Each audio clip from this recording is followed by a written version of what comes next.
오늘 말씀은 로마서 8장 16절에서 17절까지의 말씀입니다. 제가 이 말씀을 읽어보겠습니다.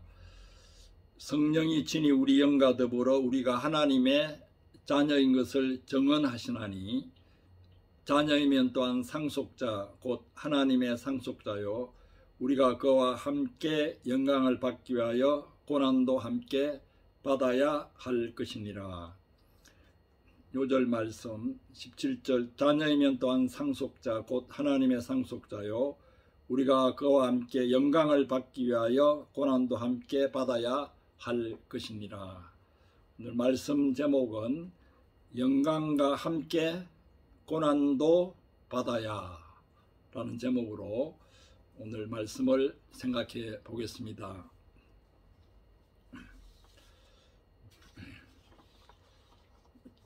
최근에 미나리라는 영화가 오스카 작품상, 감독상, 또 나무주연상, 여우조연상 그러한 후보로 올라서 화제가 되고 있습니다.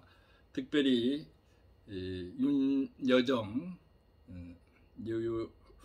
여우조연상 후보인 그 배우가 75세가 된 이 무렵에 자신도 예상하지 못한 그러한 영광을 얻게 되었다고 자기 자신으로서는 얼떨떨하고 또 한국 사람으로서 오스카상의 영광을 기대해 본 적도 없는데 후보가 된 것만으로도 큰 영광이라고 소감을 발표했습니다.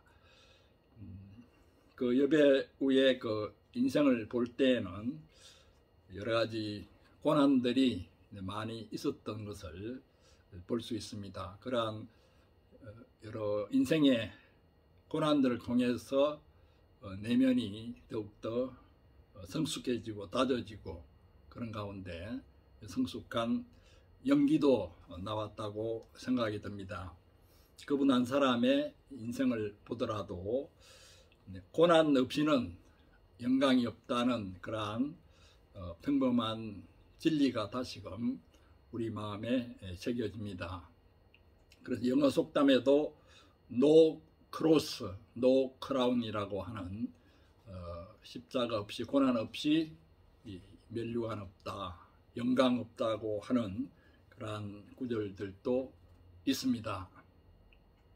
오늘 말씀에서도 우리가 하나님의 자녀요 상속자로서 그리스도와 함께 영광을 받기 위하여 고난도 함께 받아야 할 것이라고 말씀하고 있습니다. 오늘 본문에 보면은 17절에 함께라는 단어가 3번 나오고 있고 16절에도 함께라는 말과 의미가 같은 더불어라는 단어가 나오고 있습니다. 더불어 함께 정언하시나니 함께 한 상속자니 함께 영광을 받기 위하여 함께 고난 받아야 할지니라. 이러한 구절들이 나오고 있습니다. 함께라고 하는 헬라어 단어가 동일하게 쓰이고 있습니다. 함께라는 뜻을 가진 헬라어 접두어는 순인데 순이라는 단어가 각 단어에 붙어 있습니다. 우리 문구로는 함께 고난 받는다 그렇게 두 단어가 쓰이고 있지만은 헬라어로서는 한 단어로 쓰이고 있습니다. 고난도 함께 받아야 해당하는 헬라어는 파스코라고 되어 있습니다. 파스코. 그래서 영광을 함께 받아야 된다, 함께 정언하신다는 것도 다 숨이라고 하는 접두사가 붙어서 한 단어로 되어 있습니다. 파스코 함께 고난받는다 라는 이러한 자세와 사상은 초대교회 신자들에게는 철두철미하게 박혀 있었습니다. 특히 초대교회 지도자였던 사도 바울은 숨파스코라는 단어를 한시도 잊지 않았습니다. 골로새서 1장 24절에서 바울은 이렇게 고백하고 있습니다. 내가 이제 너희를 위하여 받는 괴로움을 기뻐하고 그리스도의 남은 고난을 그의 몸된 교회를 위하여 내 육체에 채우노라. 내가 이제 너희를 위하여 받는 괴로움을 기뻐하고 그리스도의 남은 고난을 그의 몸된 교회를 위하여 내 육체에 채우노라. 우리의 육체는 될 수 있는 대로 안일하고 편한 것을 좋아합니다.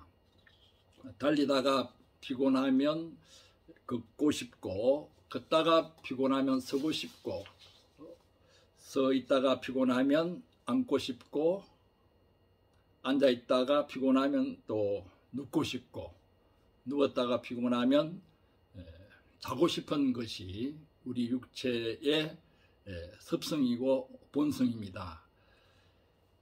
예수님께서 겟세마네 동산에서 기도하실 때 잠들어 있는 제자들을 보시고 하신 말씀도 그들의 육체의 본성을 잘 아셨기 때문입니다. 마음에는 원이로되 육신이 약하도다.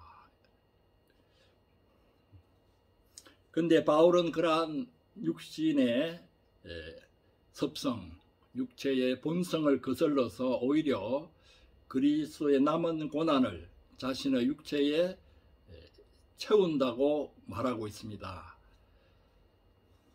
이것은 고난을 적극적으로 받아들이는 자세입니다. 고린도전서 4장 11절 13절을 읽어보겠습니다. 바울의 간증입니다. 바로 이 시간까지 우리가 줄이고 목마르며 헐벗고 매맞으며 정처가 없고 또 수고하여 친히 손으로 일을 하며 모욕을 당한 적 축복하고 핍박을 받은 적 참고 비방을 당한 적 건면하니 우리가 지금까지 세상에 더러운 것과 만물의 찌꺼기 같이 되었도다. 고린도후서 11장 23절 29절에는 좀 더 바울이 받았던 그러한 고난들을 열거하고 있습니다. 그래서 고린도후서 11장은 고난장이라고 해도 과언이 아닙니다. 저희가 그리스도의 일꾼이나 정신없는 말을 하거니와 나도 더욱 그러하도다. 내가 수고를 넘치도록 하고 옥에 갇히기도 더 많이 하고 매도 수없이 맞고 여러 번 죽을 뻔하였으니 유대인들에게 40에 하나 감한 매를 5번 맞았으며 3번 태장으로 맞고 1번 돌로 맞고 3번 파선하는데 일주일을 기품에서 지냈으며 여러 번 여행의 강의 위험과 강도의 위험과 동족의 위험과 이방인의 위험과 시내의 위험과 바다의 위험과 거짓 행제 중에 위험을 당하고 또 수고하며 애쓰고 여러 번 굶고 춥고 헐벗었노라. 이 외에 이런 고사하고 이런 날마다 내 속에 눌리는 일이 있으니 곧 모든 교회를 위하여 염려하는 것이라. 누가 약하면 내가 약하지 아니하며 누가 실족하게 되면 내가 애타하지 않더냐. 바울의 일생은 하루도 편할 날이 없는 고난의 연속이었습니다. 바울이 그나마 편히 쉴 수 있었던 기간은 감옥에 들어가 있던 기간이었습니다. 이러한 바울의 고난 앞에 우리는 할 말이 없습니다. 우리의 생활과 환경의 어려움으로 고생하고 있는 것들은 바울의 고난에 비하면 정말 아무것도 아니기 때문입니다.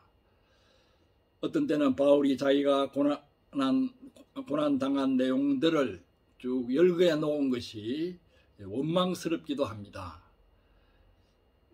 힘이 들어 하나님께 투정을 좀 부려보려고 해도 바울만 생각하면 오히려 부끄럽고 쑥스러워지기만 합니다. 바울까지 생각할 필요 없이 우리나라 믿음의 선배들을 생각하기만 해도 우리는 부끄러움을 느끼지 않을 수 없습니다. 1930년대와 1940년대 그 믿음의 선배들의 일기를 제가 읽어본 적이 있습니다. 김창재 선생의 일기도 읽어보고 책으로 정리되어 있는 김교신 선생의 일기도 읽어보았습니다. 특히 김교신 선생은 일본의 우찌미라 간조 선생에게서 깊은 신앙적, 사상적 영향을 받아서 조선으로 돌아와서 성서 조선이라는 잡지를 간행했습니다. 성서 조선이라는 잡지를 간행해서 성서에 기초한 참된 교회를 이루고자 했습니다. 그러나 기성교회들로부터 무교회주의라는 잡지를 받고 한 줌도 안 되는 소수의 무리가 30만 교회 신도들을 공격한다는 비난을 듣기도 했습니다. 그러나 성서조선을 읽고 감동을 받은 독자들은 순복음주의라고 격려를 아끼지 않았습니다. 순복음이라는 말이 이미 1930년대에 사용되었다는 사실이 흥미롭습니다. 순복음 교회가 생김으로 순복음이라고 하는 의미가 좀 달라지기도 했지만은 순복음이라는 말은 이미 1930년대에 사용되었습니다. 김교신 선생과 교우들은 교회 건물이 없이 집회 장소를 빌리고자 했지만은 어떤 교회도 빌려주지 않았습니다. 자기들에게 호의적일 것이라고 기대했던 YMCA 기독 청년회관도 장소를 빌려주지 않았습니다. 교우들의 집을 전전하며 주일 모임을 가지기도 하고 상가들로 나가서 자연 예배당, 대자연의 성소라고 자기들은 말했는데 자연 예배당에서 주일 모임을 가지기도 했습니다. 양정 고등보통학교 교사로 재직하면서 월급을 털어가며 성서조선 잡지를 매달 발간한다는 것이 여간 힘든 일이 아니었습니다. 무엇보다 잘 팔리지도 않는 성서조선 잡지를 서점에서는 애물단지 취급을 했습니다. 1931년 4월 6일 월요일 일기 전문을 제가 읽어보겠습니다. 제27호가 나오다. 성서조선 제27호가 나왔다는 말이죠. 부업으로 하는 일이라 학년말 신학년을 당하여 부득이 늦게 되었다. 잡지를 시내 서점에 배달할 때마다 이것도 잡지라고 팔리지 않는 잡지 등등의 말이 귀에 거친다. 때로는 모욕에 가까운 광경도 당한다. 물론 조선 사람들이요 예수 혹은 기독이라는 것을 그 간판에 건 서점들이다. 기독 서점들에서도 그렇게 무시를 했다는 것입니다. 저편에서는 사실을 말할 뿐이겠지만은 이 편은 부흥회나 참석하는 셈으로 매달 이 경멸을 당하기를 향락하는 이 감사. 가장 유효한 신앙 부흥은 예수의 이름 때문에 모욕받는 때에 온다. 가장 유효한 신앙 부흥은 예수의 이름 때문에 모욕받는 때에 온다.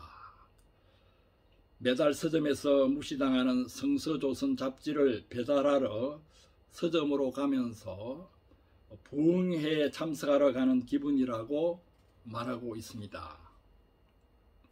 모욕이 기다리고 경멸이 기다리는 그곳으로 가면서 신앙 부흥회에 참석하러 간다고 하니 대단한 믿음이요 배짱입니다. 그런데 그 당시 기독 잡지들은 지금은 온데간데 없고 그 당시 기독 서점에서조차 애물단지 취급을 받던 성서조서는 지금까지 살아남아서 빛을 보게 되었습니다. 1932년 8월 일기에는 이런 내용의 구절들도 있습니다. 자신이 그럭저럭 한가하게 살면서 무의미하게 세포 분열만 하다가 회갑잔치를 벌이는 추태를 보이기 전에 차라리 노동장에서 땀 흘리다가 거꾸러지기를 바란다고 했습니다. 가연 그 일기대로 회갑이 한참 남은 45세의 나이로 흥남질소 비료공장에서 조선인 노동자들과 함께 땀 흘리며 일하다가 발진 티부스 고열로 코안과 입안이 타들어가는 고통을 겪으며 조국 해방을 4개월 앞둔 그 시기에 애석하게 운명하셨습니다. 그렇게 일생 동안 고난과 절제의 삶을 사신 김교신 선생이지만은 벽지에서 이름도 빛도 없이 그리스도를 전하기 위해 고생하는 다른 성도들에 비하면은 자신은 오히려 호강하고 있는 셈이라고 늘 자책하며 부끄러워했습니다. 지금 우리는 다른 강대국들의 식민지로 압박과 굴욕을 당하고 있지 않습니다. 또한 종교적인 자유를 충만하게 누리고 있을 뿐만 아니라 기독교가 인기 종교가 되어서 예비 목회자가 1년에 10,000명 이상씩 쏟아져 나오는 나라에 살고 있습니다. 1930년 40년대 믿음의 선진들에 비하면 참으로 좋은 조건 속에서 신앙생활을 하고 있습니다. 그러다 보니 신자들도 신앙으로 말미암은 영광과 축복에만 주로 관심을 가지고 고난에 대한 적극적인 자세를 많이 잃어가고 있습니다. 고난에 대한 적극적인 자세가 없기 때문에 작은 어려움에도 불평과 불만이 많고 쉽게 낙담을 합니다. 물론 우리 각자에게는 남들이 잘 모르는 심각한 고난들이 있습니다. 어쩌면 인생 자체가 불교에서 말하는 것처럼 고해, 즉 고난의 바다인지도 모릅니다. 고난의 고자 그 한자를 보면은 풀변 밑에 마를 고자가 있습니다. 풀이 마르는 형상을 하고 있습니다. 성경에도 풀은 마르고 꽃은 시드는 하나님의 말씀은 영원히 있도다라는 구절이 있습니다.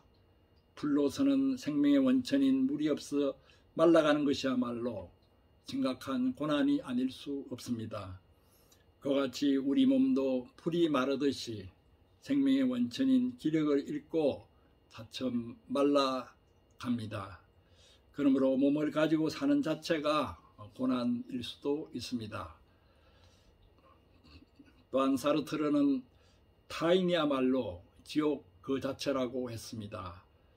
인간관계를 맺고 사는 일이 얼마나 지겨웠으면 그런 말을 했겠습니까? 또한 황지의 예수원을 개척하고 돌아가신 대천덕 신부님은 도시야말로 지옥 그 자체라고 말씀하시기까지 했습니다. 도시가 얼마나 타락했으면 그런 말씀을 했겠습니까? 우리는 이런 인생의 고난들 위에 그 고난들과 더불어서 그리스도인으로서의 고난이 또 있습니다. 그리스도인으로서 날마다 자기를 부인해야 하는 고난이 있습니다. 또한 부정부패가 심한 사회에서 그리스도인의 양심을 가지고 살기 위해서는 다른 사람들의 비아냥거림과 비난을 감수하는 고난이 있습니다. 성서에 기초한 교회를 이루려고 할 때 성직제도에 기초한 교권주의자들로부터 김교신 선생이 들었던 비방을 들을 수 있습니다.